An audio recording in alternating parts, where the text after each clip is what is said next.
نحمدہ و نصلی علی رسولہ النبی الامی الکریم وعلی آلہ الطیبین الطاہرین المعصومین۔ ناظرین، جیسا کہ آپ کو معلوم ہے کہ ہم اسلام کی مقتدر شخصیات کا تذکرہ کر رہے ہیں، تو آج جس ہستی کا تذکرہ ہم کر رہے ہیں وہ صحابی بھی ہیں اور سید بھی ہیں، ہاشمی بھی ہیں۔ تو آپ کا نام ہے حضرت جعفر طیار۔ طیار آپ کا لقب ہے، اور جعفر ابن ابی طالب علیہ السلام۔ تو آپ کے لیے پہلا سوال یہ ہے کہ آپ کے ابتدائی حالات کیا تھے؟ تو ابتدائی حالات میں آپ کا نام جعفر، اور آپ کے 3 اور بھائی ہیں، اور آپ کے والد صاحب کا نام حضرت ابو طالب علیہ السلام، پھر دادا کا نام حضرت عبد المطلب، اور پردادا کا نام حضرت ہاشم۔ تو آپ ہاشمی ہیں۔ تو آپ کے کل 3 بھائی تھے۔ سب سے بڑے بھائی کا نام طالب، جن کی وجہ سے آپ کے والد صاحب کی کنیت ابو طالب ہے۔ تو ورنہ آپ کا اصلی نام کچھ لوگوں نے زید لکھا ہے اور کچھ لوگوں نے عمران لکھا ہے۔ تو سب سے بڑے بھائی طالب، اور ان کے بعد دوسرے بھائی عقیل۔ عقیل کے بعد تیسرے نمبر پہ آپ ہیں، آپ کا نام جعفر، اور سب سے چھوٹے بھائی کا نام حضرت علی علیہ السلام ہے۔ تو یہ اتفاق کی بات ہے کہ چاروں بھائیوں میں 10-10 سال کا وقفہ تھا۔ تو حضرت علی علیہ السلام آپ سے 10 سال چھوٹے تھے، اور حضرت عقیل آپ سے 10 سال بڑے تھے، اور طالب آپ سے 20 سال بڑے تھے۔ تو اس طرح سے طالب جو ہے وہ حضور صلی اللہ علیہ وسلم کے ہم عصر تھے، برابر تھے۔ تو اب دوسرا سوال ہے کہ آپ کا لقب کیا ہے؟ آپ کا سب سے بڑا لقب تو طیار ہے۔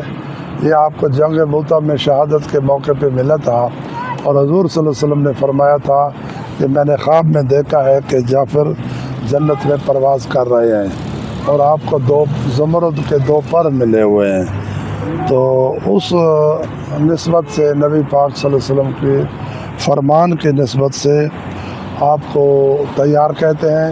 لیکن ان کے علاوہ آپ کے بہت سے القابات ہیں، جن میں سید بھی ہیں، اور شہید بھی ہیں، اور ہاشمی بھی ہیں، اور ہاشمی چاند بھی آپ کو کہتے تھے، اور شبیہ رسول بھی کہتے تھے، اور سخی بھی کہتے تھے، اور اس طرح سے آپ کے القابات اور تھے۔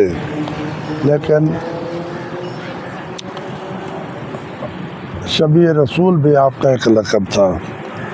اب اگلا سوال یہ ہے کہ کیا آپ شبیہ رسول تھے؟ جی ہاں، آپ حضور صلی اللہ علیہ وسلم سے بالکل مشابہ تھے، قد میں، شکل میں، جسامت میں، رنگت میں، نور میں، اور خوبصورت لباس پہنتے تھے۔ لباس بہت خوبصورت ہوتا تھا، اور عموماً حضور صلی اللہ علیہ وسلم کا جیسا لباس پہنتے تھے، اور اکثر اوقات صحابہ کرام بھول جاتے تھے، اور آپ کو السلام علیکہ یا رسول اللہ کہہ کر پکارتے تھے۔ لیکن جب آپ قریب آتے تھے تو آپ کو وضاحت کرنی پڑتی تھی کہ میں رسول اللہ نہیں ہوں، بلکہ میں جعفر ہوں، حضور صلی اللہ علیہ وسلم کا بھائی ہوں، چچا زاد بھائی ہوں۔ تو اس کے بعد اگلا سوال ہے کہ کیا آپ بدری صحابی بھی تھے؟ جی ہاں، آپ کو بدری صحابی کا اعزاز ملا ہوا ہے، لیکن بدر کے موقع پہ آپ حبشہ میں ہجرت کے حضور صلی اللہ علیہ وسلم کے فرمان کے مطابق صحابہ کرام کی ایک بڑی تعداد کو لے کے گئے ہوئے تھے پناہ کے لیے، اور پیچھے جنگ بدر ہو گئی، تو آپ جنگ بدر میں تو نہیں تھے، لیکن حضور صلی اللہ علیہ وسلم نے آپ کو بدری صحابی کا اعزاز دیا تھا، اور بدر میں جو مال غنیمت تقسیم ہوا تھا اس میں آپ کا حصہ رکھا تھا۔ تو کیا آپ جنگ خیبر میں بھی آپ نے حصہ لیا تھا؟ جی نہیں، جنگ خیبر میں اگر یہ کہیں کہ حصہ لیا تھا تو تب بھی ٹھیک ہے، اور اگر کہیں کہ نہیں لیا تھا تو تب بھی ٹھیک ہے۔ بلکہ واقعی یہ ہوا تھا کہ آپ انہی دنوں میں واپس آئے تھے جن دنوں میں جنگ خیبر ہو رہی تھی۔ جب آپ مدینے پہنچے تو وہاں پتہ چلا کہ حضور صلی اللہ علیہ وسلم صحابہ کرام کو لے کے خیبر کی طرف گئے ہوئے ہیں، تو آپ کو جہاد کا اس قدر سے جوش اور شوق تھا کہ آپ نے وہاں کھانا اور پینا بھی مناسب نہیں سمجھا، کہا کہ میں تو خیبر جاؤں گا، اور اگر کسی نے جانا ہے تو وہ جائے، اور اگر کسی نے نہیں جانا تو وہ یہاں آرام سے رہے، تو میں تو جا رہا ہوں۔ چنانچہ چند ساتھیوں کے ساتھ آپ خیبر کی طرف روانہ ہو گئے، لیکن جب خیبر پہنچے تو خیبر مدینہ سے 70 میل تھا، تو جب وہاں پہنچے تو جنگ ختم ہو چکی تھی اور صحابہ کرام واپس آ رہے تھے، اور حضور صلی اللہ علیہ وسلم بھی واپس آ رہے تھے، سب سے آگے آگے تھے۔ تو حضور صلی اللہ علیہ وسلم نے آپ کو خیبری ہونے کا اعزاز بھی دیا تھا اور خیبر کی غنیمت سے آپ کو حصہ بھی دیا تھا، لیکن آپ نے عملاً جنگ خیبر میں حصہ نہیں لیا تھا، لیکن آپ کا جو شوق اور جذبہ اور ایمان تھا اور ارادہ تھا وہ بالکل جنگ کا تھا، اس لحاظ سے آپ کو خیبریوں میں شمار کیا جائے گا۔ تو اگلا سوال یہ ہے کہ کیا حضور صلی اللہ علیہ وسلم کا ان سے پیار تھا یا کتنا پیار تھا؟ حضور صلی اللہ علیہ وسلم کا آپ سے بہت زیادہ پیار تھا، آپ کو پیار کرتے تھے، آپ سے معانقہ کرتے تھے، آپ کو دیکھ کے خوش ہو جاتے تھے، اور خیبر کے موقع پہ بھی جب آپ کی ملاقات ہوئی تھی تو یہ تھا کہ حضور آگے بڑھ کے اس وقت جب یہ وہاں پہنچے جس جگہ اسلامی لشکر واپس آ رہا تھا، تو وہ ایسی جگہ تھی جہاں حضور صلی اللہ علیہ وسلم کسی جگہ بیٹھے تھے، تشریف فرما تھے، لیکن حضور اٹھے۔ کچھ صحابہ نے کہا کہ یا رسول اللہ آپ تھکے ہوئے ہیں تو نہ اٹھیں، آرام کریں، لیکن حضور اٹھے اور چند قدم چل کے گئے اور جعفر کا استقبال کیا اور ان سے معانقہ کیا، اور پھر جعفر کی دونوں آنکھوں کے درمیان میں آپ کے ماتھے کو چوم دیا، اور یہ حضور صلی اللہ علیہ وسلم پہلے بھی اسی طرح کئی مرتبہ کرتے تھے۔ تو یہ جعفر ایک واحد خوش قسمت صحابی ہیں اور اہل بیت ہیں کہ جن کو حضور صلی اللہ علیہ وسلم نے دونوں آنکھوں کے درمیان چوما تھا۔ حسن حسین کو تو چومتے تھے، لیکن میرا خیال ہے یہ حسن حسین کے علاوہ شاید صرف آپ کے حصے میں ہی آیا ہے کہ جس کو حضور صلی اللہ علیہ وسلم نے چوما ہے۔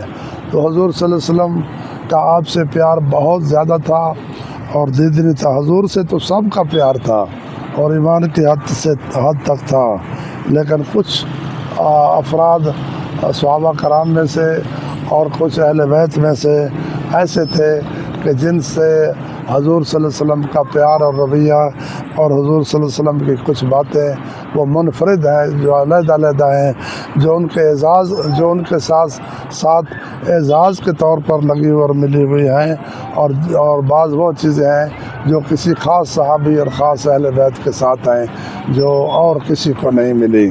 تو یہ بھی شاید اسی طرح کی ایک بات ہے۔ تو اگلا سوال یہ ہے کہ کیا مولا علی علیہ السلام کو بھی آپ سے پیار تھا؟ تو جی ہاں، مولا علی علیہ السلام کو بھی بہت پیار تھا، بلکہ ایک خاص بات جو تاریخوں میں اور حدیث کی کتابوں میں آئی ہے وہ یہ ہے کہ اگر مولا علی علیہ السلام کو کسی بات میں جعفر طیار کا واسطہ دے دیا جاتا تھا تو جعفر طیار مولا علی علیہ السلام اس بات کو مان لیتے تھے، اور اگر کوئی بندہ کوئی چیز مولا علی علیہ السلام سے مانگ لیتا تھا تو وہ اس کو دے دی جاتی تھی، چاہے وہ کتنی مہنگی اور چیز ہوتی تھی۔ اور اگر کوئی شخص مولا علی علیہ السلام کو جعفر کی قسم دے دیتا تھا تو آپ اس بات سے رک جاتے تھے، حتیٰ کہ میدان جہاد میں بھی ہاتھ کو روک لیتے تھے، اور پھر اس کے بعد شریعت میں جو مناسب ہوتا تھا وہ کرتے تھے۔ تو اگلا سوال ہے کہ آپ کی شان میں قرآن شریف کی کوئی آیت یا آیتیں بھی آئی ہیں؟ جی ہاں، آپ کی شان میں قرآن شریف کی آیت ہے، اور وہ آیت سورہ احزاب میں ہے۔ سورہ احزاب میں